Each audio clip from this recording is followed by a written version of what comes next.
That's weird. That's weird. Kind of weirding me out.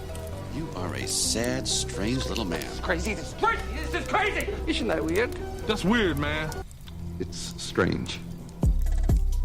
What's up, campers? Welcome back to episode 26 of Camp Strange. I am your camp counselor, Alex Tobin. And I'm your other camp counselor, David Stokes. And we're back with more scary stories for your morning commutes or evening commutes. So, or to fall asleep to some sexy, beautiful voices. Oh yeah, I don't know if this is a great podcast to fall asleep to, because especially if we have like Kyle on, because then it just turns into like it's like regular talking and then all of a sudden like screaming. Yeah, it's usually the sounds I fall asleep to. Yeah, my neighbors are interesting to say the least. Yes, they did scream a lot, but they moved, so I don't have to deal with them anymore. Really? Yeah. Oh. There's a screaming clause in their contract, and I guess they broke it too many times. Yep.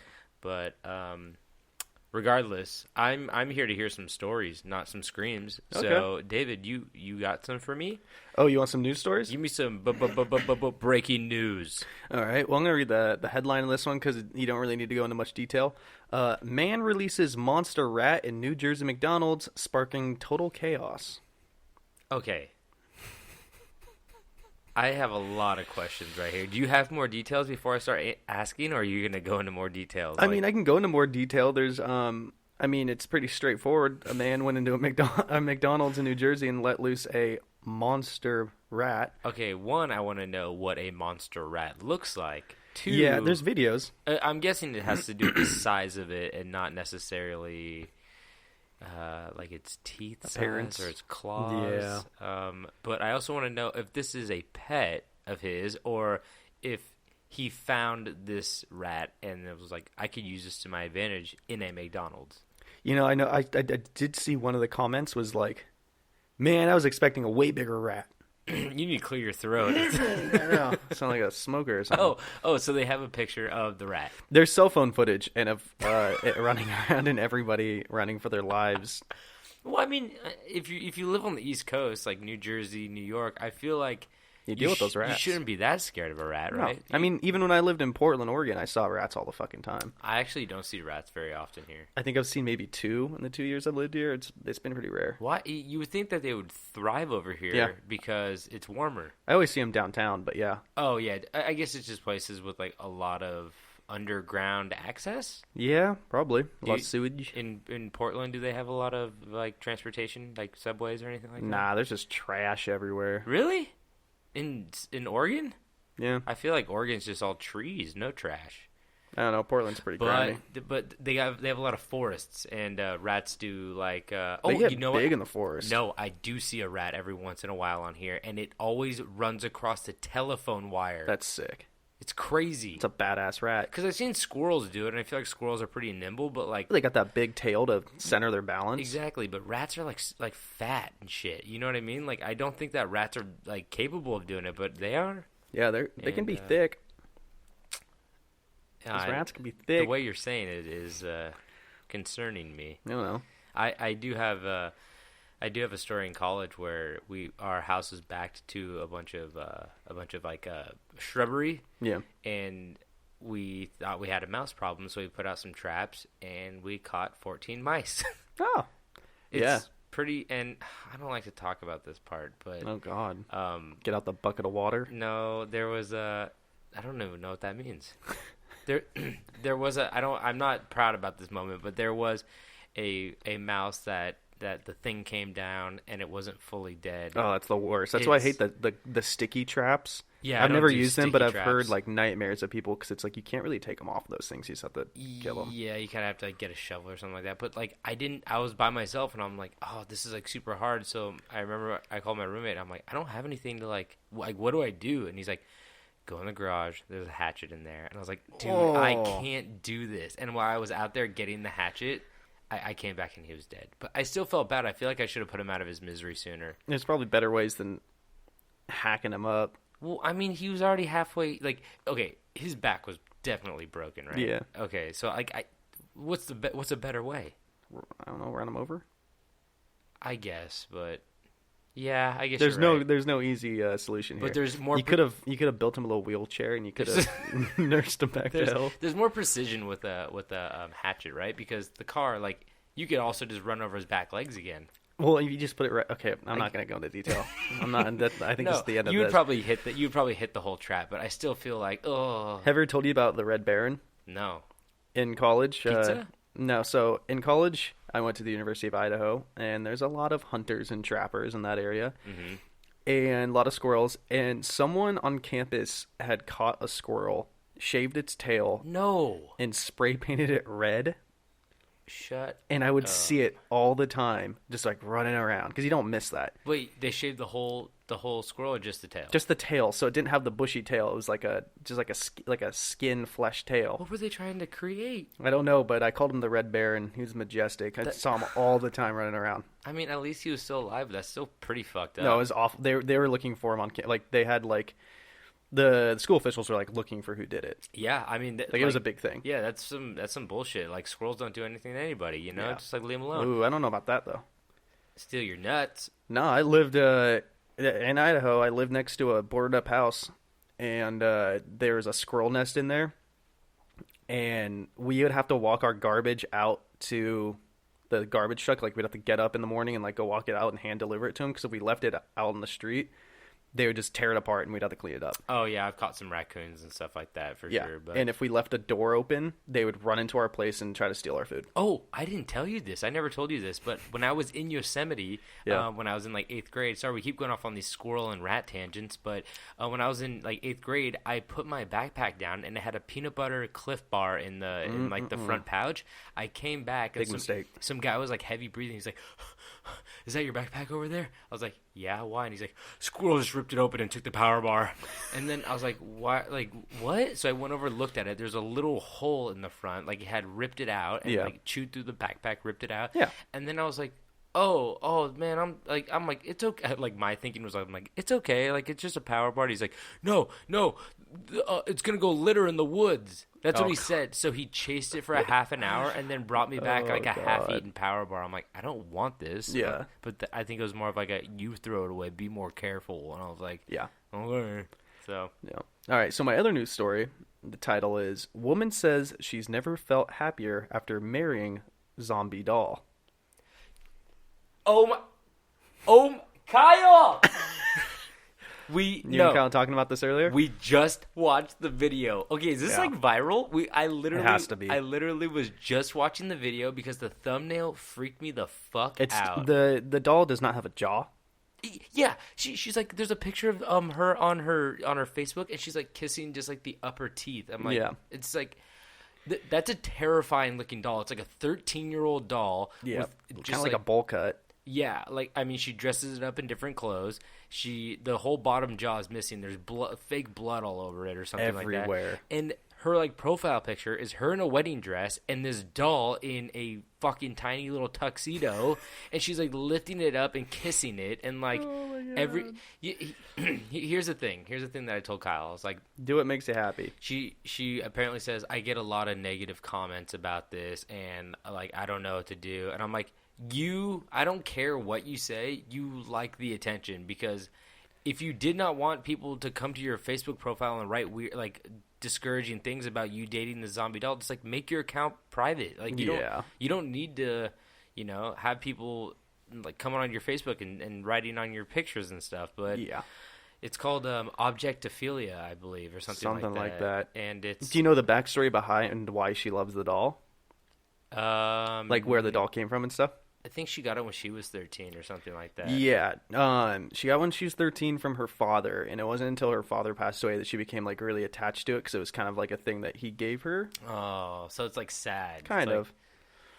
So I do have some quotes, which is, "I married Kelley," which is the name of the zombie doll. And it's a boy, right? No, it's Oh. They're both females. Oh, okay. Well, Yeah. I got confused because it was in a tuxedo. Well, Not that, she's the tomboy, in quotes, tomboy of the relationship. That's Kelley what she said. is. Yeah. Okay.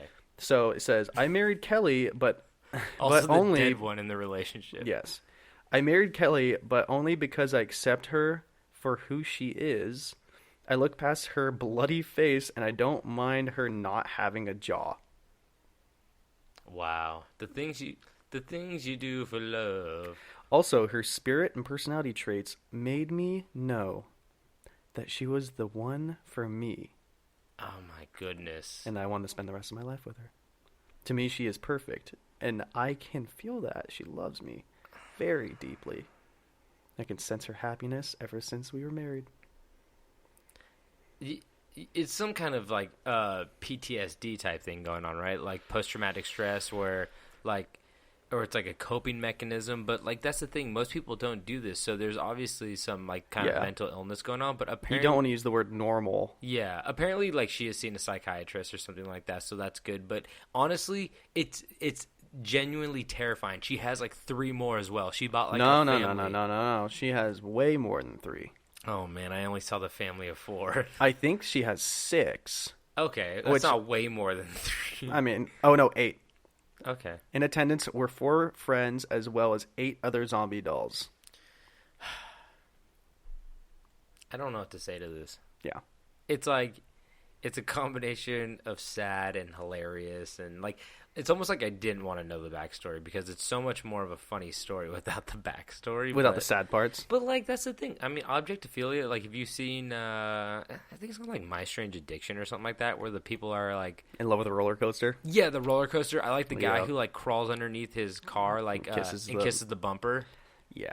And I think definitely wouldn't kiss the outside of a car. No, unless you cleaned it a lot. But there's still a lot of bugs on there. And then also, there's another guy who's just like in love with like blow up, not dolls, but like balloons, inflatable like dolphins that like it's like that you'd put in a pool. Yeah. Like, you know, there's like a dolphin, there's like a flamingo, there's a hippo. You know, so he gets around. I mean, I don't know what's going on there, but Jesus, Jeepers. Yeah. Jeepers creepers. I get the creepers. Definitely. Like, the picture scared the shit out of me. I just like sat there. I feel like I didn't have a jaw because it was on the fucking floor watching this. I was like, I cannot believe. And the thing is, like, every picture is her with the doll. There's no pictures with her without the doll. So it's like on her Facebook. So I'm like, okay, you obviously kind of like people knowing this, right? Yeah. Right? Yeah. I mean, just proud of it. So love is love. When you love something. How old is Kelley, the doll? The doll? Mm-hmm. I don't know, but I know it said that they have the same. They share the same birthday month. She did mention that because they got married in that month. She probably got it for her. Oh wait, they share the same birthday month because she got married that month. No, they got married that month because it was their birthday month. Oh, well, she probably got it for her birthday. Yeah, it's a possibility. She's saying that Kelley was born on the day that I received her. Yeah. I mean, that's definitely... People do that with cats if they don't know, like, a cat or a dog when they don't know it was born, I guess, so... Oh, yeah. You just don't marry your cat or it's dog, like the right? adoption day. It's just so much... Would it be more normal or less normal if it wasn't also a zombie? If it was just like... See, that's what I was thinking. It's like, what if it was like a, I don't know, Lola Bunny from Space Jams? Would that be weirder? Oh, she's kind of hot, though. She was very hot. It's one hot cartoon bunny. But my thing is, like, this is like a child doll, right? This doll looks like it's like 13 itself, correct? It is very short. So, I don't know if you want to, go ahead and say that if you're short, you're young, but it's well below her shoulders. No, it looks like a child doll. Yeah, but that's the thing. It's hard to tell because it's in a tuxedo. You're over... Imagine getting that doll. Imagine Kelley getting fitted at the local, what was it, Brooks Brothers? Where do you, I don't know. Where do you get suits at? This suit is not fitted. Men's I can Warehouse. tell you that much. Zombie doll warehouse. No, but I'm saying that like we kind of overlook the fact that this lady's in love with like a child doll because it's missing its lower jaw and it's a zombie. So it kind of trumps the fact that the creepiness of being like, oh, isn't that like? It goes creepiness level goes. Okay, she's in love with a doll. She's in love with a child doll. Oh, she's in love with the zombie child doll. Yeah. So, I mean, that's the zombie is probably the weirdest part of it. Can you imagine how hard it was to find the guy that, like, the official guy, like, I don't want to call him a pastor, but, like, the guy that does, like, the actual, what do you call that? The ceremony guy? Yeah, he's an official, but, you become the pastor? I don't know, but he's rocking ordained. a nice... You get ordained. Ordained, is that what it is? Minister. Okay, I'm going to go with it. Sure. Yeah. Who cares? But he's rocking a nice pink button-up shirt. The sleeves are rolled all the way past the elbows. He's got some blue jeans on. Suspenders? No suspenders. Okay. He's a fit old man. Blue jeans. Probably works in, carpentry. Blue jeans are, I mean... Even the zombie child is wearing a tuxedo, and you fucking are wearing blue jeans to this wedding. She's wearing like a real wedding dress. Yeah, no, there's one photo where it almost looks like shit, what's his name? John. That's a very common name. Heavyset actor. Goodman. Yeah, looks like John Goodman was in attendance based on this photo. And he's standing next to two other dolls, which one appears to be a zombie clown in a purple and periwinkle outfit and blue hair. Ooh. And that's next to one that it could be another zombie doll. It could be a member of Slipknot. I can't tell. But I like the guy in Slipknot who has all the nails coming out of his head. yeah, That one's cool. yeah. Anyway. I bet the most expensive part was buying all these stands to get these dolls to stand up. Well, I was going to say, like, do you think any of them objected? I don't know. I had you first. Seriously. But, yeah, so... The Well, selfie. Oh my whatever god, the makes you- selfie's killing me. But I have to say, whatever makes you happy, you know what I mean? You know when people go, you know, like when the ultra conservative people go, they're like, oh, you showing me the picture now. Okay, that's terrifying. That picture gets Stop showing me that. But you know, like when ultra conservative people go like, oh, gay marriage, that's so wrong. Like, what's next? I'm allowed to marry my dog? I'm like, honestly, That's better than this. marry your dog. I don't give a shit. Like, I do not like it. If you're happy and that, like, I don't know, just don't. As long as you're not reproducing. Yeah, don't. I mean, he said marry the dog. I didn't say what he's doing after that, but like, you know what I mean. I'm like, fine, fuck it, marry your dog. I don't care. Yeah. Like, imagine. I just love the thought of a guy marrying a dog to prove a point, and then he's like, fuck, I did not think this one through. Yep. So, but you know, dogs can run away. Your zombie child is there forever. Yep. It's already dead. It's not gonna die. Till death. I don't know. Till we're both zombies. What did you say? Till we're both zombie children. Yep. And then we're both moving on to other zombie children. Ooh. So okay, so yeah, I guess that's that. Thanks for terrifying me and giving me fucking nightmares. You already knew about it. Well, yeah, Just wanted to bring it back up. Yeah, I kind of, you know, that last picture got me. It's pretty hard to not have heard about that by now, but yeah. I thought it was an old story. That's why I didn't bring it up. I was going to kind of talk about it, but yeah. Thank you for that. I love it. I love it so much. This was posted 2 days ago. Oh, okay. But it also has 102,000 shares. Oh, just wait for from this one article. Oh, they're still like in that early 6-month stage, you know. Wait for them. Wait to get for the to divorce. Year. Yeah, get divorce to the is year gonna be ugly. mark. She's gonna move on to Zombie Clown real quick. Yeah. So, well, I think we're caught up on all the fucked up news right now. Kyle's like, oh, this lady was in Oklahoma, and I was like, that's too close to this state. I want her to be further states away from me Oklahoma? right now. It was Rhode Island. What? Yeah, Rhode Island. Oh, I thought she was from Oklahoma. Unless they got married in Rhode Island and then they lived in Oklahoma. But yeah, no, this article says well, that's better. Tiverton, Rhode Island. Okay, well, that's better. Yeah, way up in the corner. That's further away from me. Yeah. Okay, well, I guess you guys are all caught up on this news, and I guess we could get into these stories we have Spooky for stories. You. We got spooky stories. So let's get into it. So today I'm going to be discussing one of the most, I want to say, controversial meetings of powerful people in the United States. Okay. And it is actually up near my hometown. Is it BronyCon? It's not BronyCon, but those are powerful people. But anyway, no, I'm actually speaking none other than the compound known as Bohemian Grove. Yeah, you asked me about this last night, and I had no idea what the hell this was. Yeah, so I didn't Google it. You're welcome. Okay. That's why I can't tell you anything like before. I'm like, hey. I'll never Google it. No, I know, but like I always get like your interest gets sparked, and then you start looking into stuff. You think I care about this podcast? You're going. Think I care about anything? So Bohemian Grove is a 2,700 acre campground located in Monte Rio, California, United States, belonging to a private San Francisco based gentlemen's club known as the Bohemian Club. So Monte Rio is actually right above Santa Rosa, which is like, Northern California, kind of by Sonoma. I'm from Petaluma, if you guys didn't know. which is just about an hour north of San Francisco, and this is about, I want to say 2 hours north, maybe an hour and hour 40. So, 2 hours north from Los Angeles? From San Francisco, I'm sorry. Oh. So Okay. my town is an hour north, and then this place is about 2 hours to like probably an hour 45 north of San Francisco.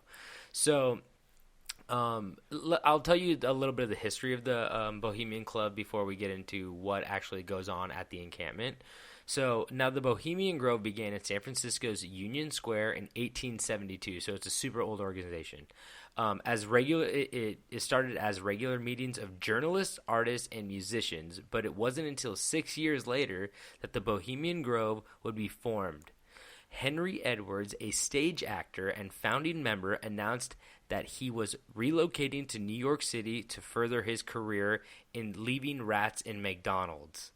Oh wait, no, I reread that. I was going to say, wait, hold on. No, so he was moving. He's like, that's already been done. So he was moving to New York City to further his acting career, which is kind of weird to think about, like moving from California to New York City now. Yeah. Unless you want to be like on Broadway or something. Yeah. But I guess that was in 1872, that was the place to be. Yeah.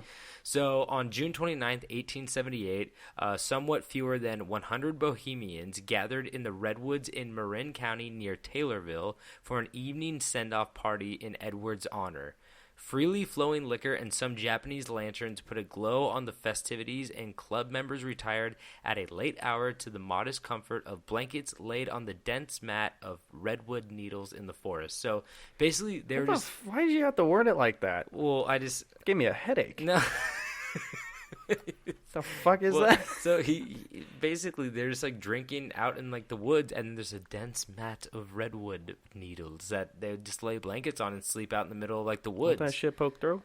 No, everything was thicker back then. Thick blankets. That's everything right. was made of wool, so you're always sweating. Asbestos. Yeah, everything was made of asbestos. It was the bestest. So, basically, they're out sleeping there in the woods, and the festive gathering was repeated the next year, actually without Edwards, which is kind of fucked up now. Yeah, There's we had a lot of fun. Fuck you, that you guy. had a good idea. We're just gonna keep doing this without you. So, and it actually became the club's yearly encampment. So, like I said, this was 6 years after the club actually got formed, so now they're getting some rituals going. They have a little retreat.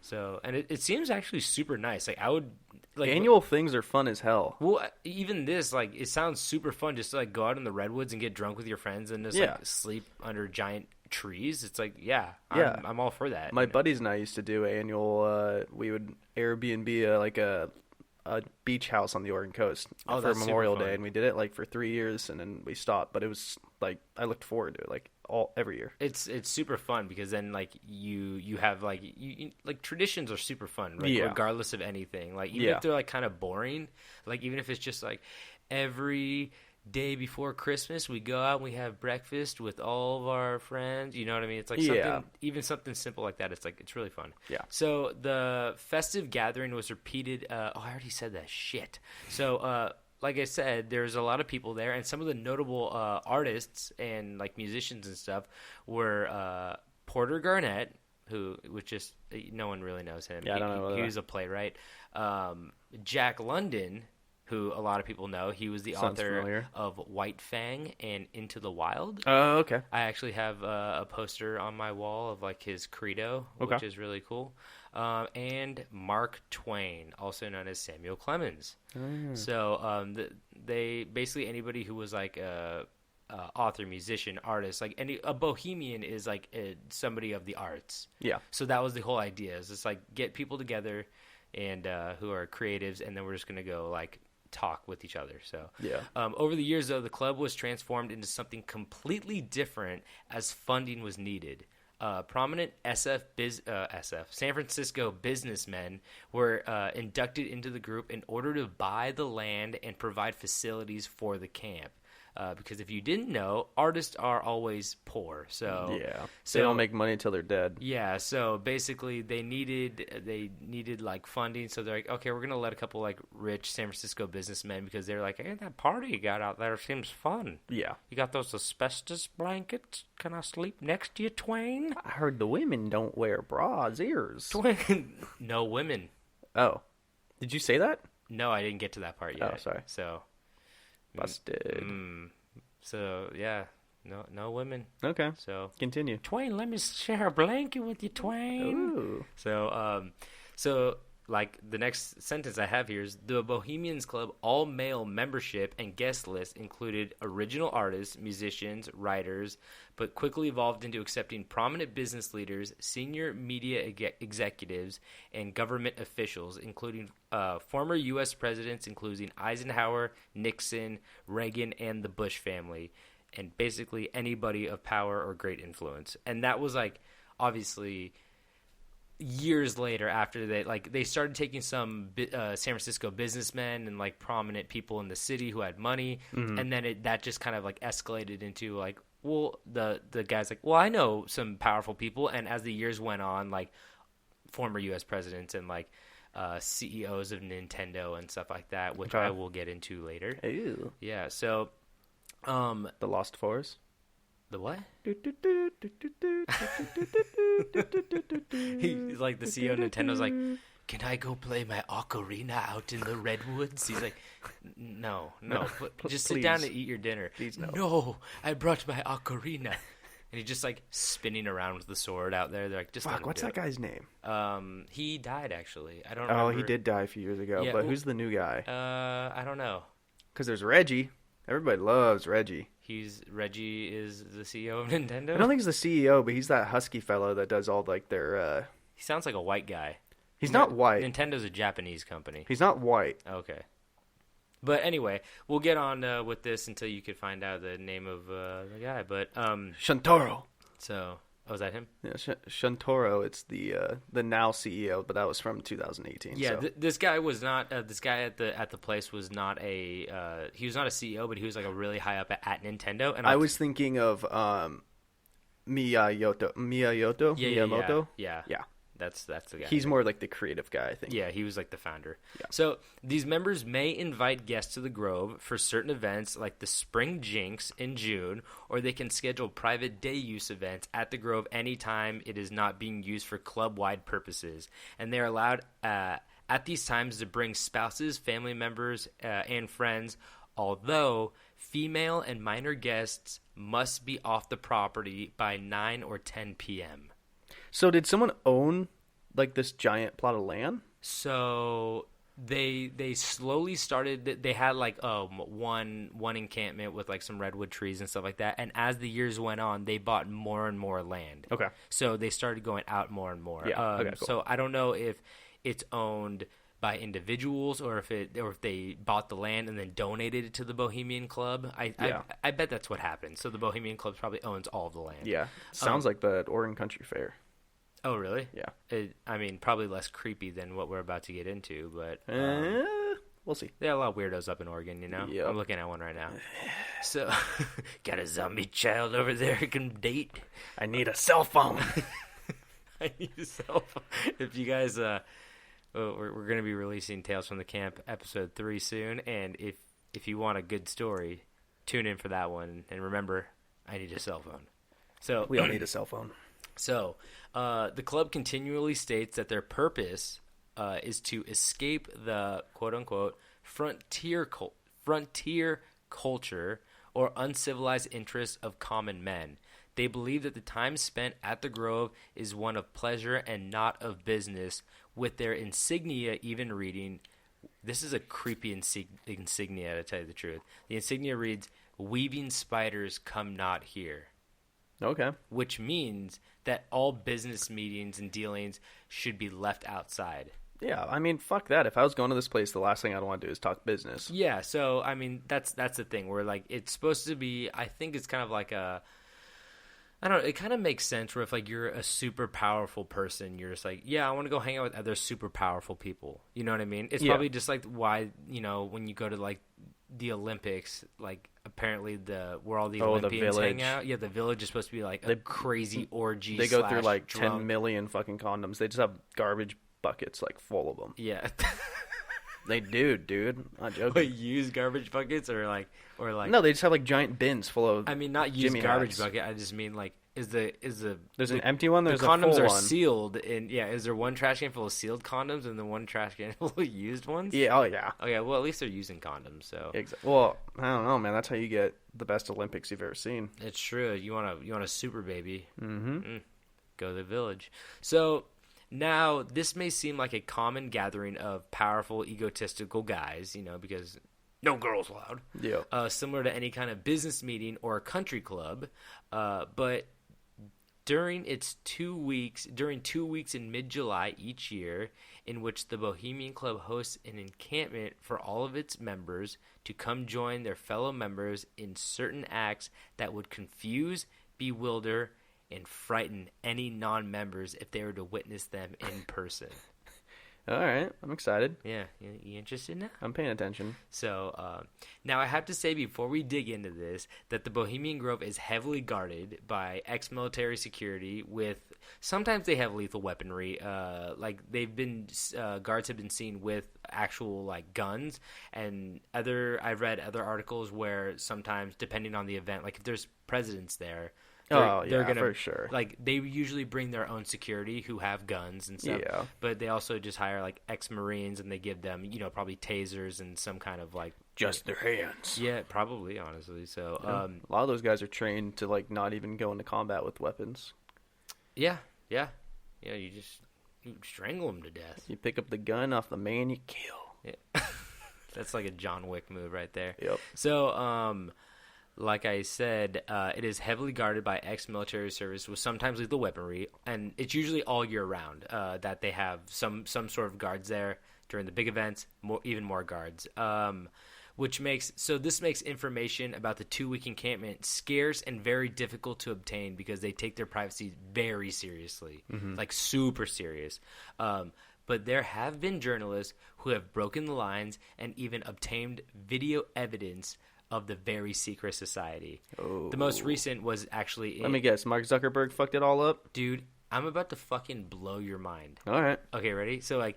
John Goodman? The most recent break-in was on January 19, 2002, when 37-year-old Richard McCaslin was arrested after his nighttime infiltration of the Bohemian Grove, where he set several fires, and he was heavily armed and wearing a skull mask and outfit with Phantom Patriot written across the chest. No Bohemian Club members or guests were actually even present at the time, at the Bohemian Grove at the time. So, yeah, kind of a wasted. He must play Call of Duty. Yeah, I was thinking. I totally pictured that ghost. The beanie. character Ghost. Yeah. So, I mean, this guy was like really into. But it's kind of crazy. He was heavily armed. That's like kind of terrifying. So. Yeah. It seems like some of those guards have to have some kind of guns, though. Yeah, I mean, you can't take the guns out of my hands. So, but the thing is that they're also surrounded by a forest, so it's like kind of easy to break in if you find the right spots. You know what I mean? It just takes one Ewok. Exactly. Yeah, but here's where I'm about to blow your mind. But before him, in 2000, America's most prolific journalist snuck in and gained video evidence of one of their rituals. That man is none other than the screaming, red-faced beefcake himself. Yes, say it. Say the fucking name. Say the name. Say Alex Jones. Yes! Fuck yes. You love Alex Jones. I love Alex Jones with a dying passion. And he says that wrong. If you guys don't know who Alex Jones is, he is the craziest person on this planet Earth. Batshit crazy. So he one of his famous quotes is, "The chemicals in the water are turning the frogs gay." Yeah. So that's a big one. I think it's the freaking chemicals in the water. Freaking chemicals. It's good. Anyway, yeah, he says he's a very big conspiracy theorist. And what was the name of his show? Oh, fuck.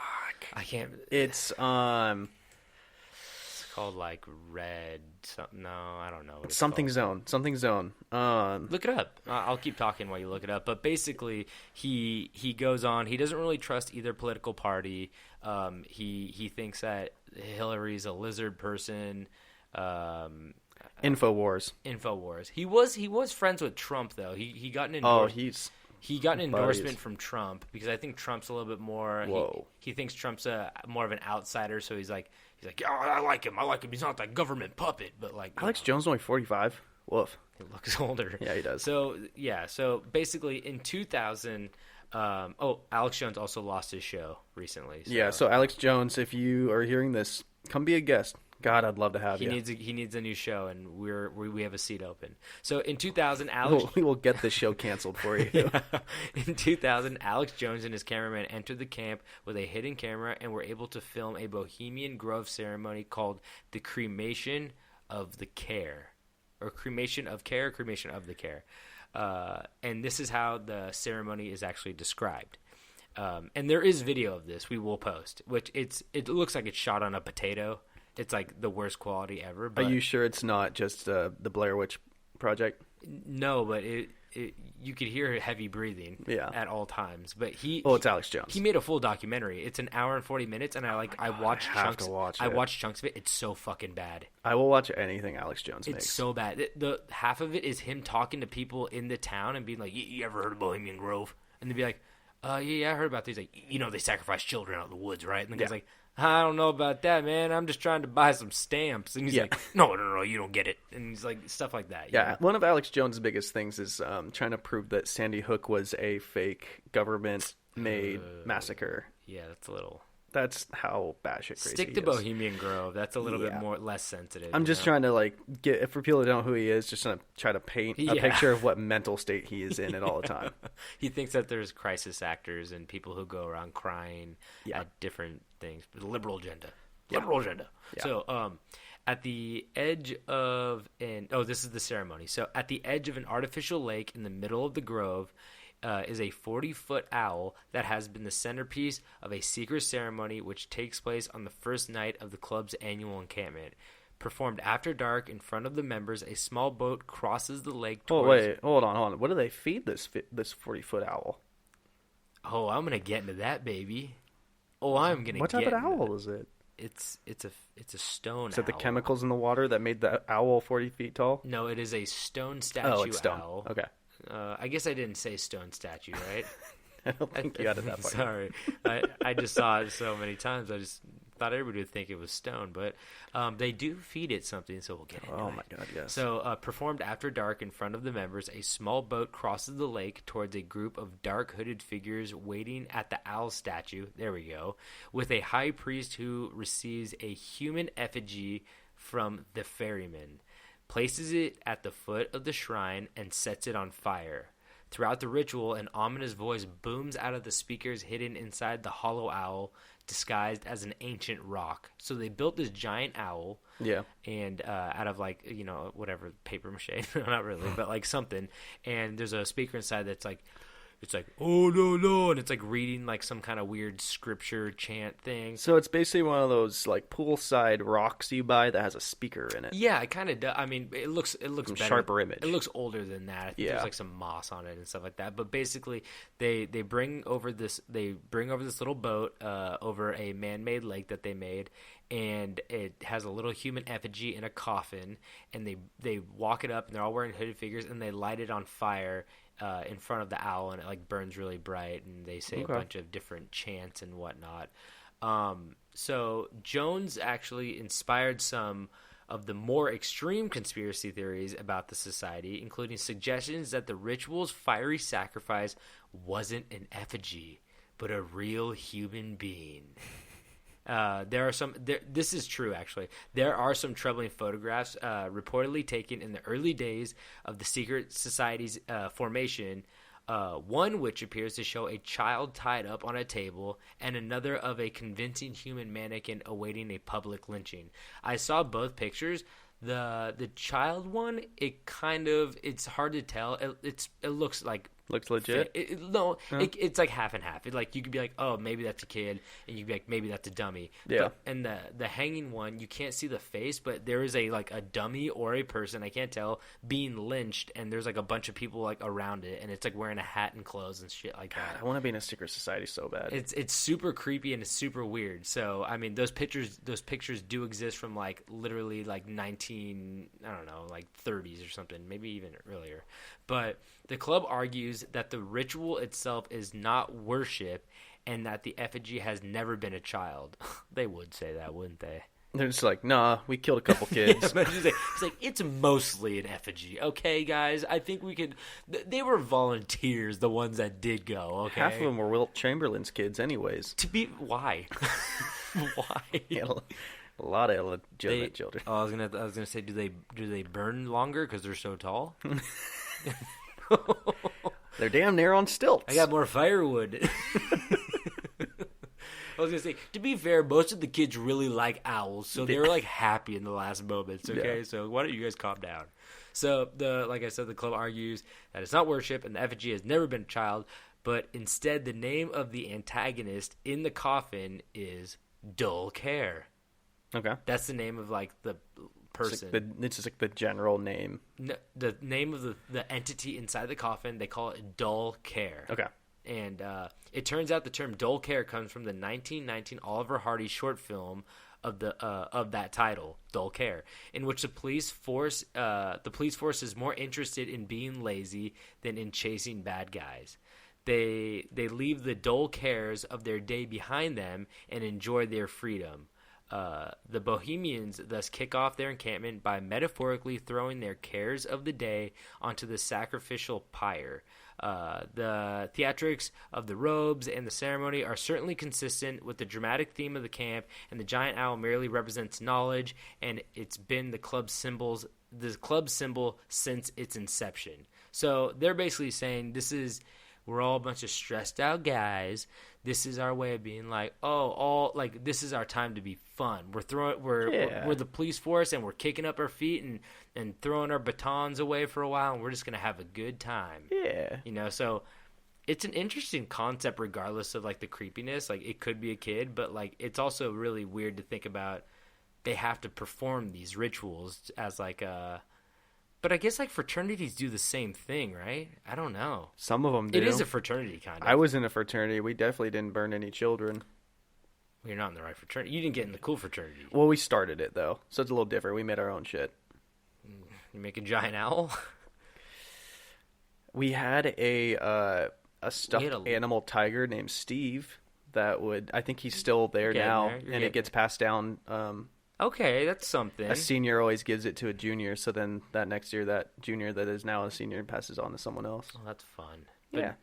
Work on sacrificing. He was $20 at Walgreens. Just sacrifice a freshman every once in a while. Yeah. You know? We don't need him. Yeah. We don't need him. So, although the club claims it is all pageantry, many believe that the effigy is usually a child that is to be sacrificed to a deity by the name of Molech.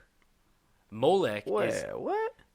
Yeah, so they... Isn't... I feel like that's a Daedric god in the Elder Scrolls. Well, that's what I was going to say, because Molech is actually the Hebrew word for king, and was mentioned in the Bible as a Canaanite demigod with the body of a man and the head of a bull who required child sacrifices. It's Molag, never mind. Molag? Yeah. I mean... Maybe that's just a different pronunciation if he is a king, but possible. Yeah, so that's what I meant when they said that they are feeding this owl. Apparently, they're feeding it children, and it is not. The owl doesn't look like Molech, because the pictures of Molech are, a giant bronze statue, which we'll get into in a second, with like the head of a bull, body of a man, and like right here it says Molech is usually depicted as a bronze statue heated with fire, into which the children were thrown in order to please Baal Haman, the Carthaginian god. I might be pronouncing it wrong, but sounds right. Carthaginian god of weather, fertility, and good fortune. Non-members believe that Molech is responsible for keeping the wealthy and affluent. So they're saying that they're praying to this like demigod, pagan god, in order to keep their power and bring good fortune. And you need a nice man. You know what? Having a god in your corner. Whew. At times, you sometimes wish you had a little zombie child to, I wonder if Molech, if that would please Molech. I think it would probably please him if he knew how much it meant to the bride. Do you think you throw in a zombie child that it just spits it right back out of the fire? And you got a zombie child on fire. Holy shit! The zombie kid is flying out back into the river. Fuck, Bill. Bill, climb in. You know this was a possibility, Bill. You climbing. You drew the short straw. God damn it, Bill. He's like, okay.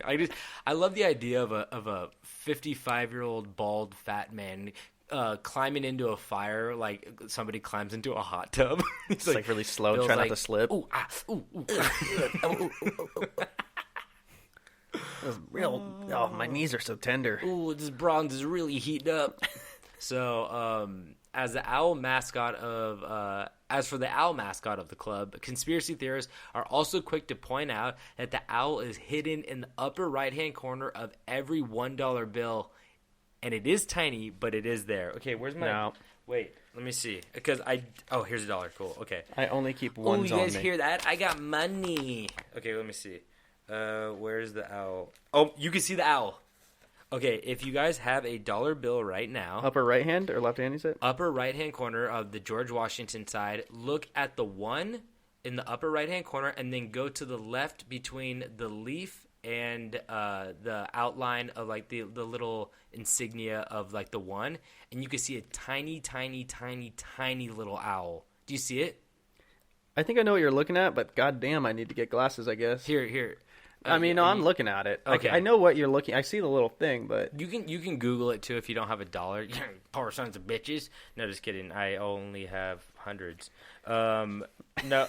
it wasn't until today that I hadn't had cash in my wallet for months, and all I had was a 20 peso. You think the owl's on the peso? I literally didn't have $1 in my wallet until today. I got cash back, and because the burrito stand only takes cash. That's how you know it's a good burrito stand. Cash only, off the grid. Alex Jones would eat there. That's all I'm saying. You know what I think about that burrito stand, so let's just move How on. about you shut your fucking mouth? So it is there. So a lot of people believe that the owl is actually like more along the lines of like the Illuminati. These people are very closely related to the Illuminati, or like the Freemasons, who are the most powerful people like watching over the world. And they're saying that it is really weird that there's a tiny, tiny little owl in there, right? Yeah. I mean, I don't know why it's there. People have always looked at owls as like such a like sacred thing, though, like such a knowledgeable thing. No, yeah, they always say You ever see a wise old owl. You ever seen one in like the wild? Yes. They're fucking majestic. They're crazy. I mean, there's so many different cool types. ass birds. But it's just still weird that they put it on there. I mean, maybe like, I don't know if it was on earlier dollars. Maybe it started when this club got formed, but who knows? Like I said, I mean, shit, you can also fold dollars to make it look like 9/11. Twin Towers. So, Oh, yeah. I remember doing that. Man, that just brought me back. And you do like the other one that looks like the Pentagon. Yep. Yeah, I remember that. So, but yeah, it's still weird because like the folding is one thing, but that owl is there. So Yeah, you didn't have to fold anything to get the owl. and the owl's way too tiny to be like anything. Like, why wouldn't they just make it bigger? They're obviously trying to be like, hee, secret, little secret. Maybe the guy who designed its daughter loved owls. You bitch. How about you stop it? Because I'm busting this conspiracy theory wide open, and you are a fucking asshole. He probably threw his daughter in the fire, okay? So, you know what? Maybe. Yeah, maybe. So, lastly, I want to go back to their insignia of the owl. Yeah, that's right. Owl's coming back. So, I want to go back to their insignia of the owl. Who? Their insignia Who? of the owl. The Bohemian Grove. Who? I'm doing an owl bit. So fucking stupid. I wish I could throw you in a fucking bronze bull-headed statue right now. Been there, done that. Shut the door and watch you cook. Hear you scream "who" on the other side of that. It'd be like a Thanksgiving dinner looking at that turkey. I like dark meat. I want to cook you long.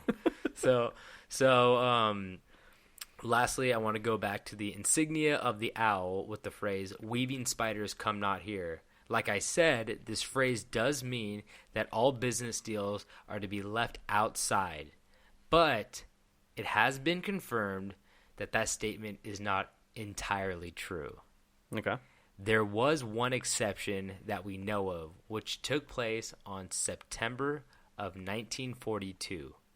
A group of men were called together for a meeting about a project that could possibly change the world forever. This is 100% true. Everybody confirms this. All right. A group called the S1 Executive Committee was called to the club, which consisted of the presidents of Harvard, Yale, and Princeton, representatives of Standard Oil and General Electric, and various military officials. Also, 2 specific men were invited. These 2 men were to head this project. Their names, Ernest Lawrence and J. Robert Oppenheimer. The project they discussed was none other than the Manhattan Project. Oh, shit. The project that led to the creation of the atomic bomb. My dad's high school science teacher was like one of the scientists on Manhattan Project. Really? Yeah. So this was the first time they discussed making the atomic bomb was at the Bohemian Grove. Yeah. And they called a meeting, and like apparently members still talk. It's like one of their biggest, like, hey, like, did you know, like, yeah, we killed a bunch of people. Yeah, I know. Well, even J. Robert Oppenheimer, what does he say? He's like, he was like super devastated about the fact that he made this. Like when the atom bomb like went off in Hiroshima and Nagasaki, he was like, I am the god of death or something. Like he was did this, and I'm like, once it happened, he was like, fuck. He was so like distraught about this. Yeah, because he's like a scientist. He's not like a war general. He's like, yes. He's just like, fuck. Like, what did I do? So yeah, it's pretty crazy that like they're like bragging about it. It is a scientific feat, which is interesting. Oh, like, yeah, no, for sure. I mean, they're not necessarily bragging about, I guess, the use of it, but they're bragging about the actual bomb. Yeah. Like the making of it, which is pretty cool, you know? But, yeah, so that, out of all the conspiracy theories, that one is actually completely true.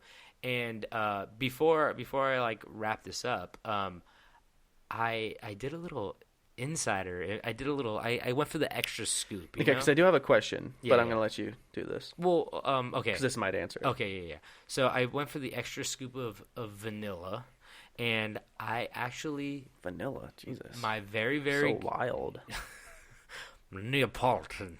So, my very, very, very good friend... Kyle, back home, not my roommate Kyle, but I'm only friends with Kyle's apparently. Yeah. And Davids. I have 2 Davids and 2 Kyles. And my buddy back home, Kyle, his cousin actually worked at the Bohemian Grove for 2 separate summers. Okay, is it still going?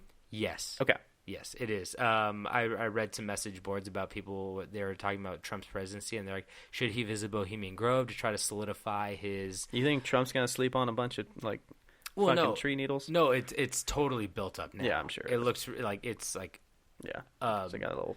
But it is a predominantly Republican camp now. Okay. It used to be like more artists and liberals and Republicans, but I guess it's funny how that switches. Yeah. So for I think for like the past 50 years, maybe even more, it's been predominantly Republican, and actually former president. So I'm sure Alex Jones goes there every summer. No, he's not allowed in. He's not even powerful enough. He's just like a fucking crazy dude. He doesn't trust anybody. That guy's not powerful. You need. Okay, I'll tell you this. He Skypes with the president. The initiation fee. Guess how much to get into the club? First, you have to be invited. $1.5 million. No, come on. I don't fucking know. $25,000. Okay. So it's not like a crazy amount, but that's just the initiation. That you pay like a yearly fee for literally 2 weeks out of the year. Yeah. Like most people don't even probably go up for that. But like I was gonna say, mostly Republican, and actually when former President Bill Clinton got heckled at when he was like running for president or whatever, he got heckled, and somebody's like, "You go to the Bohemian Club, you go to Bohemian Grove," because this conspiracy theory's been around forever. He responded with, "The Bohemian Club? Did you say Bohemian?" This is a horrible impression. I'm gonna stop. You're doing great. No, you're doing great. Keep it up. No, please keep it up. The Bohemian Club. Did you say Bohemian Club? Is that where all those rich Republicans go up and stand naked against redwood trees, right? You need to be in... Wait, I've never been to the Bohemian Club, but you ought to go. It'd be good for you. You'd get some fresh air. That wasn't bad. You had some moments in there that I thought... My fellow Americans. I can't... Yeah, not that good. He's been out of circulation for a while, Yeah. So that's a hard one to pick back up. Yeah. But he just like...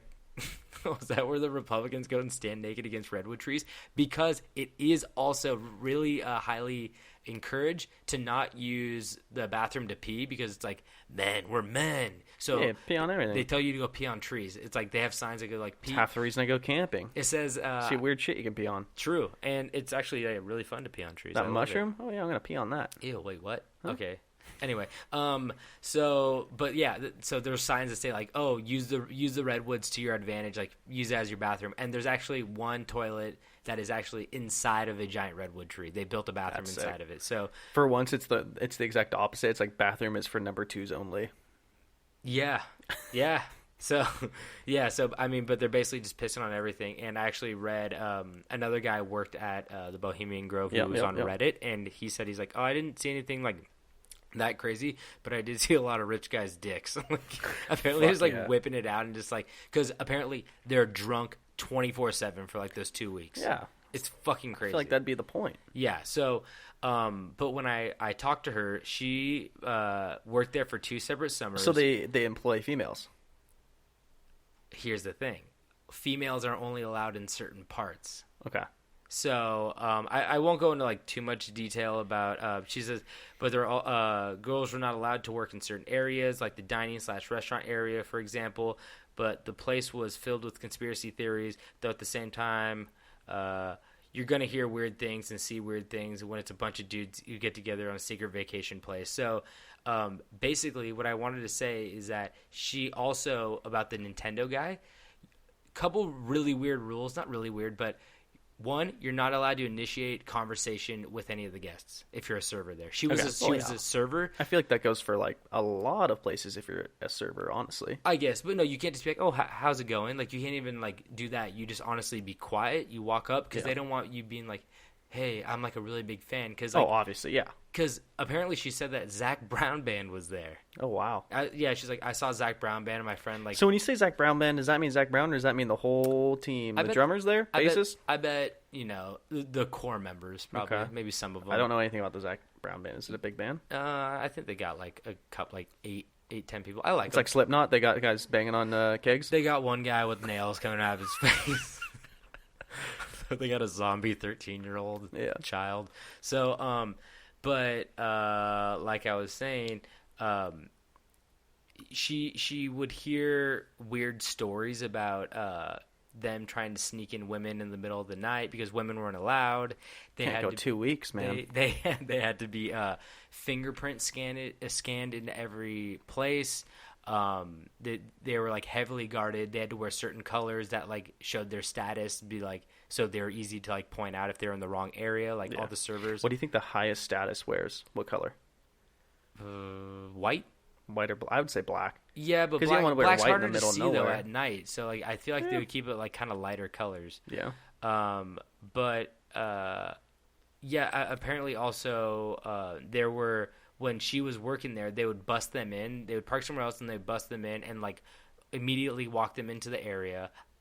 And apparently when they got bust in, they had to call the SWAT team in because there's so many protesters outside of Bohemian Grove trying to like get in and like conspiracy theorists and stuff like that. I bet it's crazy. But she said it was a literal like parade of people that would come down for dinner, like hundreds and hundreds of people, and they'd be like dancing and they'd be playing all kinds of instruments, and they put on these big plays on stages, and they have one big play, and then they also have other plays like on smaller stages, and that's where like the idea of, there's a big rumor that it was true that they dress up in dresses, and all the guys dress up in dresses and they put on plays. They actually do that, like ex-presidents. So it's like a summer camp for really, really, really, really rich, important people. Basically. Yeah. I mean, honestly, it really makes sense to me. It's like, if I was someone, I don't know, if I was a president, like, you have to think about how many things you, like, can't do. Mm-hmm. You can't just, like, be yourself and, like, relax. You can't be pissed drunk anywhere. Yeah. So to be able to go to this place and it's like you're with all these other people the same status that make so much money and are such like huge names. It's like to be able to like cut loose and know that there's not going to be repercussions. Like, sign me the fuck up. Yeah, so I asked her a couple questions, and I never got to the Nintendo guy. The Nintendo guy, he basically, you're not allowed to talk to them, and you're also not allowed to get tips. They're not allowed to tip. So they don't have that extra stress about like, you didn't tip me well enough, and they're not trying to out-tip each other. So this one Nintendo guy, he was like apparently really nice, and he got like the reputation as like the frog man.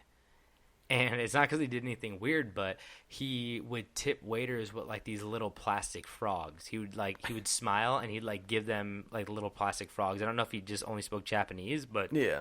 or just like not really well English, but he would give them plastic frogs, and everyone was like, "Oh, that's Frogman. He's like really nice." Because some of the other people would just like be like super shitty to you and stuff. So he made like an extra effort, which was like really cool. And but also the last question I asked her, I was like, "So did you see the owl? Did you see the infamous owl statue?" And she goes, "Oh no, we weren't allowed in that part of the camp. Like, they were so strict about that. They're like, you do not go over there. If you do, you will be immediately fired and like escorted off the property. Like, they are super secretive. They don't want anybody like lingering around or like searching around." But apparently, like everybody who was like the server, they're like trying to like listen to everybody's conversations. Oh yeah. I mean, how can you not? Sure. Yeah. So that was a big thing. And then the last thing I want to say was that one of the guys on Reddit who had worked there, I think he worked at the same time because he mentioned the Frogman too, and I was like, oh shit, like they probably worked in the same at the same time. And he said that he thought that there were prostitutes there. He's like, he never saw 100%. any. He said he never saw any, but the consensus seemed to be that they were definitely around. There was a whorehouse across the river from the Grove. I'm pretty sure they brought in. And there was also an older 40-year-old woman server who seemed to be pretty friendly with some of the members, I guess. So, I mean, it's actually, like I said, like where these guys are probably – the guys who are like really, really rich and powerful are probably very similar to like fratty dudes who are just like they want to be kind of shitty a little bit, so they're probably like, oh yeah, like we want to sleep around, but like they can't do that. Like people are following them all the time, so they need like an encapsulation of like security, for sure. no cameras, and then they probably like flew in a bunch of prostitutes and then just like escorted them across the river every night or something, you know? So it's fucking crazy. Well, I mean, like, okay, before I say anything, obviously I don't buy prostitutes or anything like that. Oh, shout out Shannon. Thank you for all the information. That was really great that you were able to. Not a prostitute, just a server. No. She was the one that worked there. And yeah, she was great. But what I was just trying to say, it's like, if I was the president and it's like you do all this shit all year round, like 2 weeks to just like go crazy, like do something crazy. Do something crazy. With no one seeing that, like hell yeah. Yeah, I mean, I every movement is like watched and like everybody knows what you're doing at all times. Like to be able to like disappear for 2 weeks and just like it's just I think the most disturbing thing is that these are the guys with like the most money, and like you think of them on like a level of being like kind of godly or like wow, like they must be very disciplined and stuff, and but at the end of the day they're all just still like people. Or just like little boys at heart who are just like, I mean, these guys can't go to Chili's and get 2-for-1 apps, you know, like we can. They can't go get a Long Island iced tea and take their pants off at SeaWorld and and throw the bar stool across the Applebee's. You know? They can't do that kind of stuff. No. But I mean, it is also crazy that like they talk about. They say that there's a lot more business dealings that go down there that people don't know about. Yeah, they say that a lot Jeff Bezos is there sending pictures of his dick to everyone. Maybe, but I mean, I'm not surprised. He would be, but he's like, I think he's ultra liberal too. So I mean, I don't know, but there's like pictures of Ronald Reagan and Richard Nixon like sitting side by side, and that was before either one of them was president. So like, they say a lot of people are like groomed to become presidents there, and they like all those people have a lot of power, so they can help out. And then a lot of people, I guess, announce their vice presidents like while they're running. They go, "I'm gonna have Dick Cheney for my vice president," because the Bush family and Dick Cheney are both members. So I wonder if Dick Cheney shot anyone there. Oh my God, dude! He's probably like, "Can we have a hunting program?" Yeah, bring like, a couple orphans in and hunt them. Dick, no. Dick, calm down. My question for you. Dick, go hide in the woods. We'll meet you out there.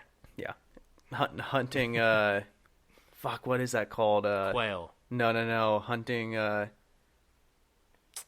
don't know what you're referring to. Damn it. There's a, help me out here, buddy. There's a fake bird. Fake bird. That's like a thing that you like. Big owl statue. No, you go hunt, God damn, I can't think of there's a fake name for a fake bird, and it's like a prank you pull on people. and you're like, oh, let's go hunt these birds. Oh, And you okay. basically drop people off in the middle of nowhere with a flashlight and a pillowcase because you're supposed to hit the bird with the flashlight and catch it with a pillowcase. And then people they'll just drop them off there and then go home. And then like it just until they figure out that like, oh, fuck. And they just like have to walk home. They probably did that to Dick Cheney then. Yeah. Their Dick go out there. He's like, fine, but if I don't find anything in 30 minutes, I'm going to shoot somebody in the face with my shotgun. Yeah. Like, okay, Dick. Yeah. Sure. So my question for you about this story is, who do you think the biggest wild card is that's ever been invited? Like, who is like the one that would be like the most surprising?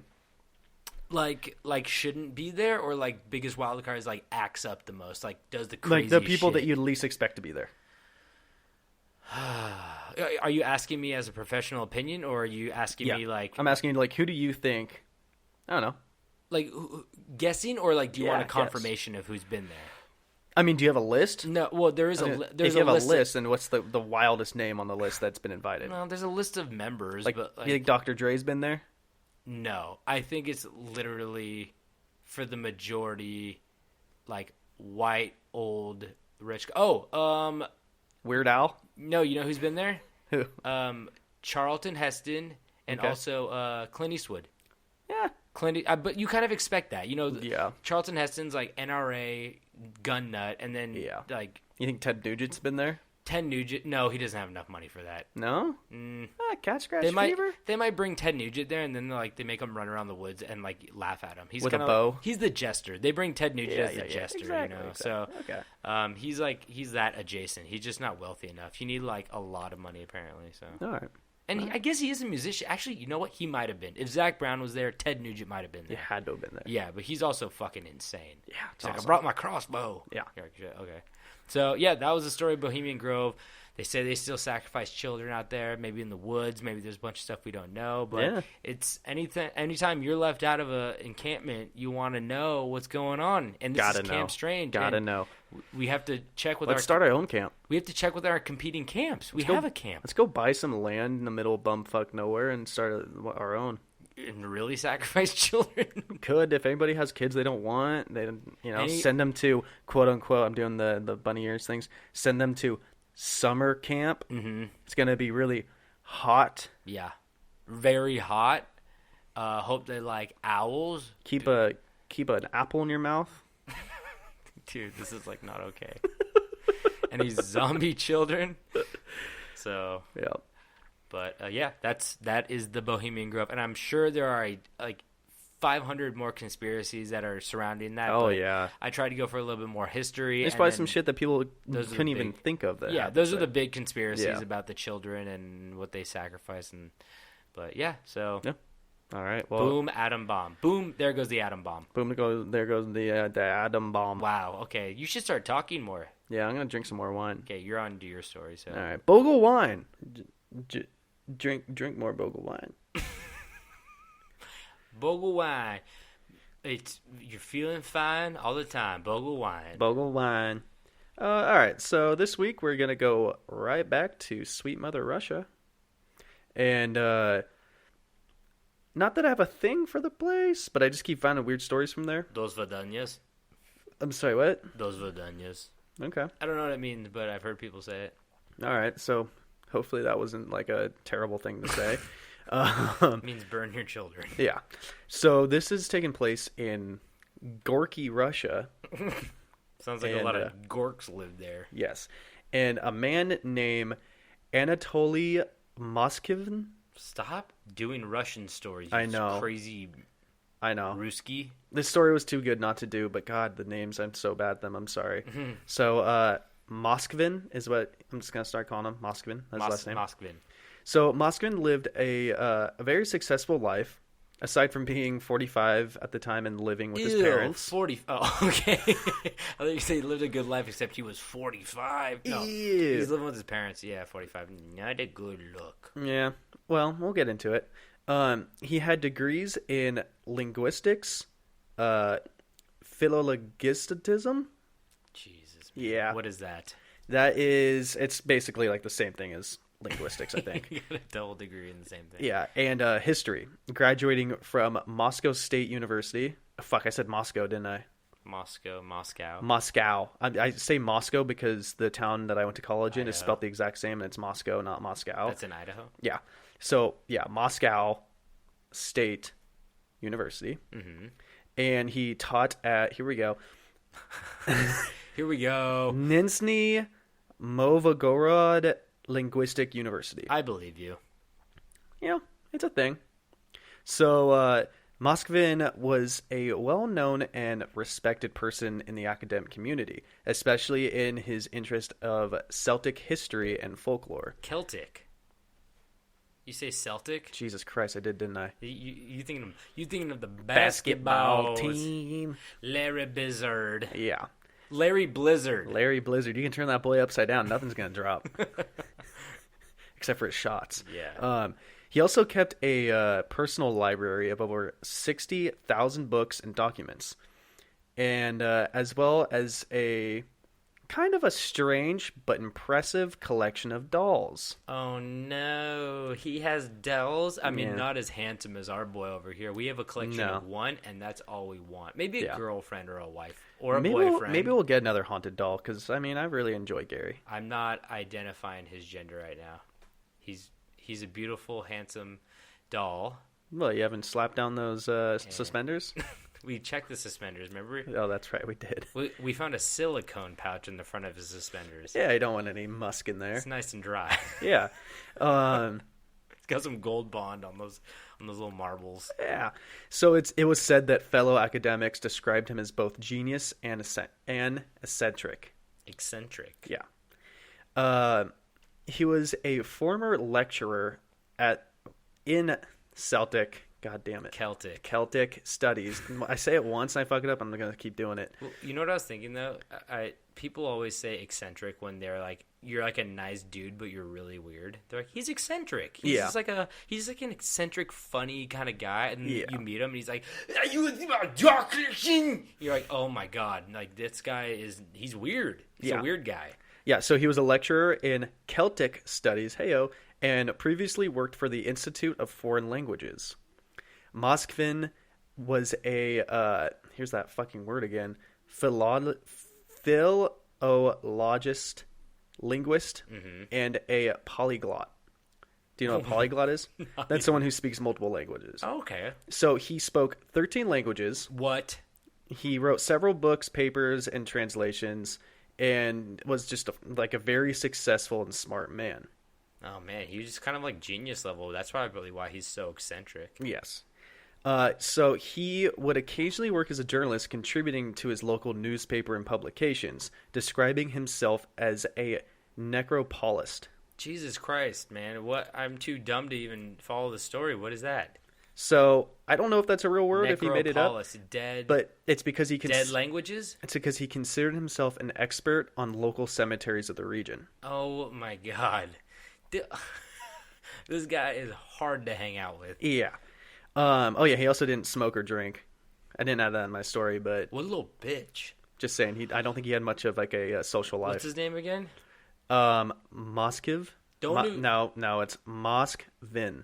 Don't invite Moskvin to the Bohemian Grove, because he'd just be like climbing the trees while everybody's just drunk peeing on him. Yeah. So he had a see the angels from up here. He also had a very deep interest in cemeteries, burial rituals. I can never say that word right. You know what I'm saying? Rituals. Death, and the occult. He gained this interest in the dark stuff at a young age when he was wandering through a cemetery with his friends when they discovered and witnessed a funeral procession. Okay. And it was for an 11-year-old girl.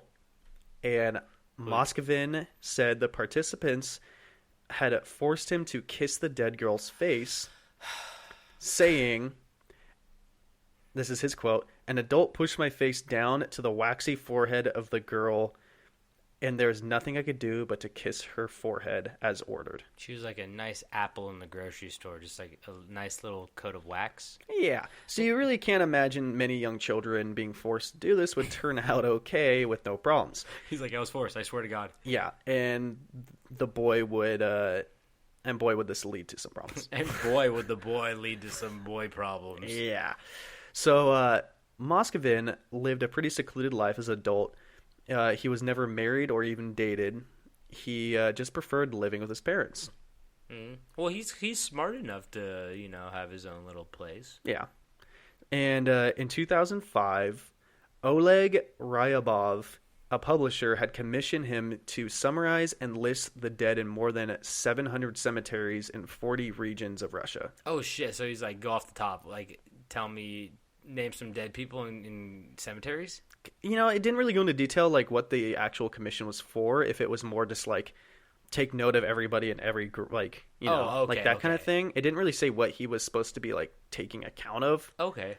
But so during this commission, Moskvin said he had gone on foot inspecting 752 cemeteries for 2 years, walking up to 19 miles a day, drinking from puddles, sleeping in haystacks and abandoned farms, or sometimes he would just sleep in the cemeteries themselves, even sleeping in coffins that were being prepared for the next day. No one told him to do any of that. No. He just like... He liked the puddle water. I was going to say, it's like, hey, can you just go check out these cemeteries? And he's like, yes, do you also want me to drink from puddles? And they're like, no, it's cool. Just like, go check Take them a out. water And he's bottle. like, I could sleep in a coffin. And you're like, stop, dude. Please stop. But that's the thing where I thought you meant he had to go name, I thought they were like, hey, name 750 people in the graveyards you've looked at, and he's able to remember them, not go inspect 750 graveyards. For 2 years. Holy shit. Yeah. So, yeah, weird guy, right? Yeah, it's only going to make you weirder. On November 2nd, 2011, Moskvin was arrested by the police while they were investigating a case of grave desecrations in the cemeteries he knew so well. But what was he doing? He's kissing them. Well, He kissed them. remember earlier when I said he had a very impressive collection of dolls? Yes. It turns out the police had made a discovery of 26 human bodies in his flat that he shared with his parents. Oh. The police shared a video exploring his place, showing these large dolls sprawled all around his place, sitting in sofas, shelves, tables, just fucking everywhere. Oh, so the dolls are giant? They're human-sized dolls? So when you say he has a large collection of dolls, does he actually have tiny dolls, or was his large collection of dolls all dead people? So, I'll get into that. Oh my god. Moskvin's parents had no idea because he was dressing them up and making them appear to be large dolls that he'd either made or bought. Oh my god. The police also found several nameplates from graves in his apartment and the instructions of how to make his dolls. But how did he do it? After he would exhume the corpses, he researched the mummification theories and techniques from books so he could preserve the bodies. He dried the bodies using a combination of salt and baking soda, then cached the bodies in a secure and dry place in and around the cemeteries. Once the bodies were dry, he would carry them back to his home where he would use various methods to make the dolls out of the corpses. That's interesting that he cured them in the cemetery. Like, he would bring them into a mausoleum. Is because they were too heavy? Because they were, like, full of I think it's more of, like... It's probably more of just, like... I can't take these bodies home. My parents will see them. Yeah, but it's also easier to carry a dried body, right? Yeah, I mean, I don't. From what I could tell, it didn't seem like he lived in a very big place that have so room to dry them out. he couldn't cure them at home. Yeah. Because he's sneaking them in regardless, whether they're dried or not. But, like, maybe it was a way for, like, to get, like, to have, like, less of a trail. Yeah. You know what I mean? Because if they find the body there, it's kind of like, oh, that's, like, someone's doing weird shit. Like, it's harder to get caught. Yeah, if they ever found his footsteps, to be like, do you have the body? And be like, I don't have any well, body. They also matched shoes in his place that matched the footprints at the gravesites. So they did find his footprints. Yeah. Okay. So, being that he was unable to keep the bodies from withering and shrinking like our failed bank robber. Oh, McCurdy, shrinking little boy man, little boy mummy man. Yeah, he would wrap the limbs in cloth to create a fullness to them, and sometimes he would stuff the bodies with things like rags and padding. Okay. He would also paint their nails and put wax on their faces. But this was all before dressing the bodies with bright-colored children clothing and topping them with wigs. Okay, so he's just making them. He just wants them to look pretty. Yeah. Every dead body deserves to go to a ball. Yeah. So one key element is that all of these dolls were between the ages of 3 and 15, and were mostly female. Okay, that ruins everything. Yeah, and it was also believed that all of his—I don't want to call them victims, but all of the bodies were Muslim, which Really? it was eventually ruled out, but that was a thing. Wait, so it was believed that at first, but Yeah, but it was ruled out. oh, okay, huh? I mean, call me culturally insensitive, but tell you the truth, I didn't know there was a large Muslim population in Russia. Yeah, no, Am I I don't know dumb? much about Russia. Am I dumb for that? No, I don't know. Probably a little dumb. I don't know. Then there was like the next thing that ran through my head was like, do Muslim people bury them in a different way that would make it easier to access the graves? It's a possibility. Yeah, I don't know. I have no idea. So, why would someone do this? He claimed his motive was that he felt great sympathy for the dead children and felt that they could be brought back to life either by science or black magic, Oh, okay. And so he took the time to make them look pretty until he could figure out how to do those last steps of bringing them back to life. So there was. He says this, but was there foul play? You mean diddling? I mean, you can't diddle what's already dead, right? I mean, you can fool around. Okay, we should stop this. Is that what you're asking, yes, though? Yes, Was yes, it that sexual? is. I'll get to that. So, Moskvin knew what he was doing was illegal, but he said that he could feel the children calling out to him, begging to be rescued, and he thought, doing this was more important than the law. It was above the law. Yeah, because in his eyes, this is God's law. Yeah, to him, it was him saving the children. Yeah, he was doing more bad than good. He was doing like spiritual greatness, but not like the law of the land. Like, yeah, he knew that what he was doing was horrible. Yeah. So he denied any sexual attraction or actions to the dolls and said he considered them to be his children. He would talk to them, sing to them, watch cartoons with them, and even had birthday parties and celebrated holidays with them. You also have to think about the fact that on most tombstones it says, birth date, death date. So he knew their birthdays. Oh, that's true. Yeah. Oh, I didn't think Great about parties. that. Yeah. There's a lot of leftover cake. Yeah. He's like, there's sometimes to fill out their body, they'd fill them with cake. It didn't go so well for Susan. So in May 2012, he was evaluated and deemed to be suffering from a form of paranoid schizophrenia, and he has been kept in a psychiatric hospital since. It's kind of interesting to think about is that anytime you're doing certain acts that, I guess are kind of associated with like sexual things, like if you dig up a dead body and people are like, oh, he's having sex with it. It's banging that body. Like when you were describing this and he's like, no, honestly, I really like, I feel bad for the children and I just want to make them feel happy. And like who's the first person you think of? What? And Mr. Rogers? No, I thought of Michael Jackson.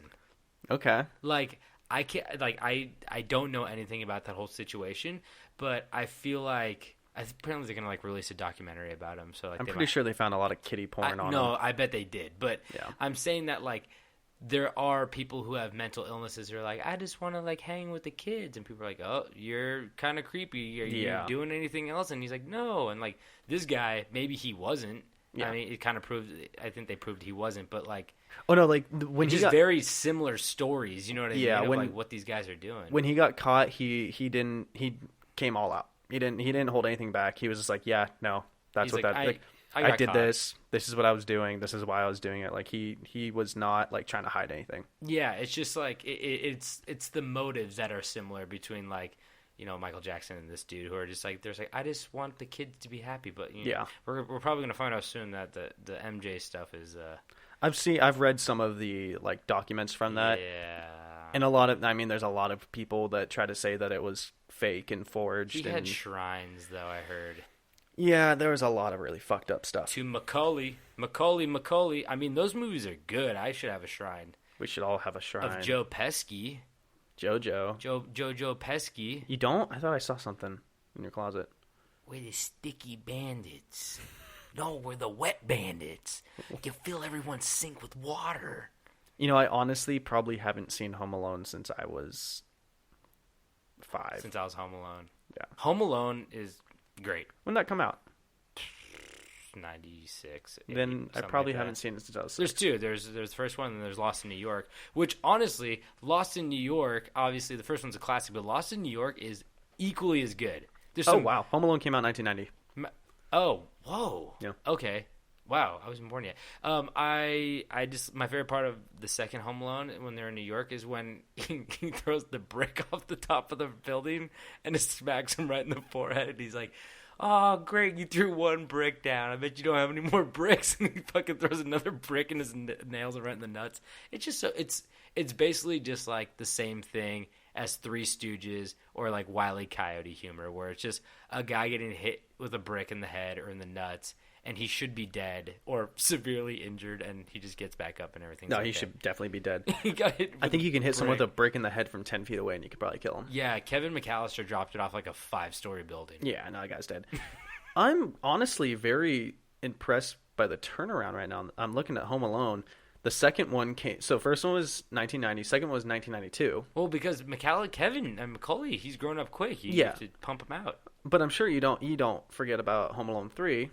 Oh no, that's with that Alex kid, and that's that was a bad one. That was a bad one, but that was 1997. It's only 5 years between that and 2, which is surprising. They had some good traps in that one though. And then there was Home Alone 4, which came out in 2002. So that's quite a gap. Don't even talk to me about Home Alone 4. And that's called Home Alone 4: Taking Back the House TV movie. Kill me. Looking at IMDb, it's got a 2.5 out of 10. And then there's Home Alone. Shut the fuck up. The Holiday Heist, which came out in 2012, which had 3.6 out of 10, so better than 4. But they went ahead and switched it up. This is a little girl. Okay, so is it a little? That might not be a little girl. No, they probably did that. I mean, that makes sense. I can't tell from the cover. We should just stop making them because the first two are so. Oh no, it's a little boy. I'm sorry, I thought it was a little girl. It's ooh. Whoopsie daisy. It's a little bit more. That's what I'm saying. It's a little bit more sinister if there's like two guys and there's like trying to get a little girl, and you're like, oh, it kind of. Little boy's weird too. Hey, but like, could we maybe watch Home Alone the Holiday Heist? And we could definitely watch that. We could do a podcast review on it. Oh, I think that's a must. We can watch it now for $3.99. We're going off on a little bit of a Home Alone tangent right now, but I mean, you guys do all your Home Alone research at home alone, and yeah. Put the kids to bed. Oh, last part. The best part of the whole movie is when Marv grabs the electrical things and he turns to the fucking skeleton. You remember that? I think my favorite part was when Donald Trump gave the kid advice to where to go or some shit. Oh yeah, that was great. Yeah, my favorite actor. Yeah. So, all right. Well, I think that wraps up. We got some rats. We got some. We got a lot of dolls. What was your second story? We got a lot of dolls. Oh yeah, we got a zombie doll. We got many dolls, and then we also got some child sacrifice and some drunken peeing on trees, and just a lot of weird, strange shit going on in the world. So. We just like to keep you up to date on all that, and thank you guys for listening. It's always a pleasure to fill your ears with strange.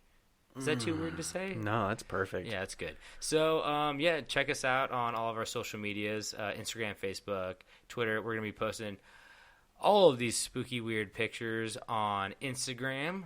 We got a lot to share. And, we got some good stuff. Rate, review, subscribe. We really like it when you do that. We love it. We love it. Love it. How about this? If you give us a nice little rating, we won't sacrifice any children to a giant bronze god this week. At least one's not related to you. Yeah, anyone that's not related to you, we will, but, Say goodbye to Tommy across the street. Ooh. He's always playing basketball on the street when I'm trying to leave. When I'm trying to do my juggling magic tricks. Oh, yeah. You guys, we also are going to be releasing... Are we doing that before or after this one? I think same day. So okay. We're going to release them on the same day. We have a Tales from the Camp episode that just came out. If you guys didn't get your fill of this, go and tune over to that one. It is great. We got some listener stories that people sent in. And then we also brought... my roommate Kyle on because he told two stories. He told a ghost story, and then he told a story of a man by the name of Richard the Little Magician. Oh, it's so good. And it's one of my favorite stories of all time. So good. It's a very good story. So tune in for that, and it's great. Is that all? We got merch. Buy merch if you like merch. Yeah. Whatever. Might make a new shirt soon. Yeah. I kind of want to make a new shirt Mix soon, it up a little bit. So we might be doing that soon. Yeah. If you guys have a business, hit us up. We'll sponsor you. Yeah. Hey, Bogle Wines, fuckers. Bogle, send us liquor. We'll cut you a deal on the line here, Send us a couple bottles and we'll start giving you shout-outs. Yeah, seriously. I'm easy. We easy love promotion. you, Bogle. I'm Easy sipping promotion. it right now, baby. Bogle wine. I'm sipping a what do we got here? An Essential Red 2016 California. It's so good. Bogle wine. Fill your brain with funny juice. Bogle wine, old wine. It says old wine on it. My wine. My wine. So thank you guys for tuning in. We're gonna leave before this gets fucking even weirder. Keep your hands off my Bogle. We just got a new slogan for you guys. You're welcome. Yep.